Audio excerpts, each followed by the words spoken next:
ভারত বনাম বাংলাদেশ ম্যাচ মানে এখন টান টান উত্তেজনা। সেপ্টেম্বর মাস থেকে শুরু হতে যাচ্ছে ভারত বনাম বাংলাদেশের ওডিআই এবং টি-20 সিরিজ। যদিও এটা তোমার বিসিসিআই অফিসিয়ালি বলেনি, কিন্তু আমার যেটা মনে হচ্ছে এই সিরিজটা হবে। এনিওয়ে, আজকের ভিডিওতে কথা বলবো ভারত বনাম বাংলাদেশের 10টা ইন্টারেস্টিং ফ্যাক্ট নিয়ে, তাই এই ভিডিওটা শেষ পর্যন্ত দেখো। 1 নম্বর ফ্যাক্ট, ভারত বনাম বাংলাদেশ প্রথমবার মুখোমুখি হয়েছিল এশিয়া কাপে 27 অক্টোবর 1988 সালে, যেখানে তোমার ভারত বাংলাদেশকে 9 উইকেটে হারিয়েছিল। যদিও তোমার সেই সময় পর্যন্ত বাংলাদেশ টেস্টের মর্যাদা পেয়েছিল না। দ্বিতীয় নাম্বার ফ্যাক্ট, বাংলাদেশের ক্রিকেটের ইতিহাসে প্রথম টেস্ট ম্যাচটাও ছিল ভারতের বিপক্ষে 2000 সালে ঢাকায় অনুষ্ঠিত। সেই ম্যাচে আমিনুল ইসলাম 145 রানের অসাধারণ একটা ইনিংস খেললেও শেষ পর্যন্ত ভারত 9 উইকেটে সেই ম্যাচটা জিতে যায়। 3 নম্বর ফ্যাক্ট, টেস্ট ক্রিকেটে বাংলাদেশ এখনও পর্যন্ত কোনোদিন ভারতকে হারাতে পারেনি। 15টা টেস্ট ম্যাচ হয়েছে, যার মধ্যে 13টা ম্যাচ ভারত জিতেছে, 2টো টেস্ট ম্যাচ ড্র হয়েছে। নাম্বার 4, টেস্ট ক্রিকেটের মতো টি-20তেও সেমই অবস্থা অলমোস্ট। এখনও পর্যন্ত 18টা ম্যাচ হয়েছে, যার মধ্যে বাংলাদেশ জিতেছে কেবল একটা, বাকি প্রত্যেকটা ম্যাচ জিতেছে তোমার ভারত। ওই একটা ম্যাচ আই থিঙ্ক তোমার দিল্লিতে জিতেছিল। এবং ওডিআইতে বাংলাদেশের রেকর্ডটা একটু ভালো আছে, কারণ 43টা ম্যাচ হয়েছে, যার মধ্যে 8টা ম্যাচ বাংলাদেশ জিতেছিল, 33টা ম্যাচ ইন্ডিয়া এবং একটা ম্যাচ ড্র হয়েছিল, মানে নো রেজাল্ট আর কি।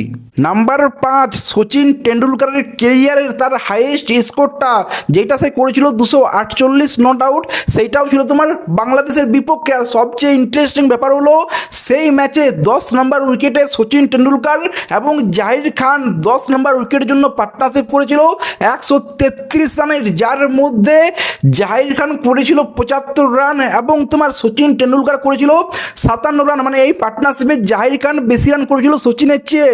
এটা একটা খুবই মজার বিষয়। নাম্বার 6, সেই ম্যাচে তোমার ইরফান পাঠান প্রথম ইনিংসে 5 উইকেট নিয়েছিল এবং দ্বিতীয় ইনিংসে 6 উইকেট, মানে ওই ম্যাচে 11 উইকেট নিয়েছিল 96 রান দিয়ে, যেটা এখনও তোমার এই দুটো দেশের মধ্যে সবচেয়ে বেশি উইকেট নেওয়া এক ম্যাচে ইরফান পাঠানে। সেটা তোমার বাংলাদেশের বলো কি তোমার ভারতের বলো, ইরফান পাঠান নম্বর 1, 11 উইকেট নিয়েছিল, যেটা তোমার এখনও কোনো বোলার করতে পারেনি এই দুই দলের মধ্যে যখন ম্যাচ হয়েছিল তখন। নাম্বার 7, 2007-এর ওয়ার্ল্ড কাপ, এইটা আমরা কেউ ভুলতে পারবো না।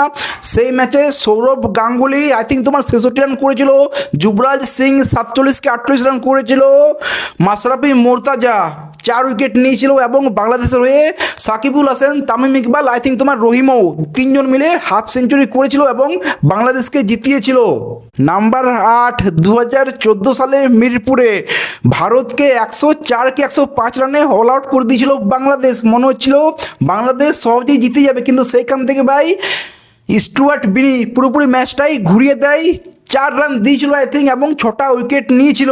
এইটা ভারতের বোলারদের মধ্যে ওডিআইতে এখনও সেরা record, one of the best record এখনও ভারতের বোলারদের মধ্যে দেখলে, যে কেবল 4 রান দিয়েছে এবং 6টা উইকেট নিয়েছিল।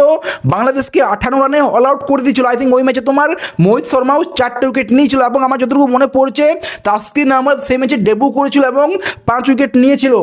নাম্বার 9, 2019 নাগপুর ভারত বনাম বাংলাদেশ, যেখানে তোমার দীপক 4 হ্যাট্রিক নিয়েছিল এবং 7 রান দিয়ে 6 উইকেট নিয়েছিল, যেটা এখনও তোমার পুরুষদের মেন্স ইন্টারন্যাশনাল টি-20 ক্রিকেটে এখনও অন্যতম সেরা বোলিং আমরা বলতেই পারি। নাম্বার 10, 2017 সালে হায়দ্রাবাদ টেস্টে ভারত 687 রান করেছিল 6 উইকেট হারিয়ে, যেটা দুই টিমের মধ্যে সর্বোচ্চ হাইয়েস্ট রান কোনো টিমের। আর বাংলাদেশের অন্যদিকে সবচেয়ে লোয়েস্ট রান 91 রান, সেটা তোমার ভারতের বিপক্ষেই আছে, যেটা তোমার প্রথম টেস্টে করেছিল দ্বিতীয় ইনিংসে 1988 সালে। এটা এখনও সর্বনিম্ন স্কোর তোমার বাংলাদেশের। দেখো, একসময় ছিল বাংলাদেশ বনাম ভারত হলে ওইটা একতরফা হতো, কিন্তু এইটা এখন পুরোপুরি উল্টো হয়ে গেছে। উল্টো মানে এখন ইন্ডিয়া বনাম বাংলাদেশ হলে আমি বলবো এশিয়ার সবচেয়ে ভালো প্রতিদ্বন্দ্বিতা বলতেই পারি। সবচেয়ে ভালো ফাইট তোমার বাংলাদেশে দেখায়। এখন পাকিস্তান সেরকম ফাইট করতে পারে না যেটা তোমার বাংলাদেশ করে। আমি বলবো এশিয়ার এখন দুটো লড়াইয়ের মধ্যে ইন্ডিয়া বাংলাদেশ আমি নম্বর 1-এ রাখবো। তো এই নিয়ে তোমাদের কি মনে হয় কমেন্টে জানিও। ভিডিও ভালো লাগলে লাইক শেয়ার সাবস্ক্রাইব করে দিও। দেখা হচ্ছে পরে video. Take care, see you.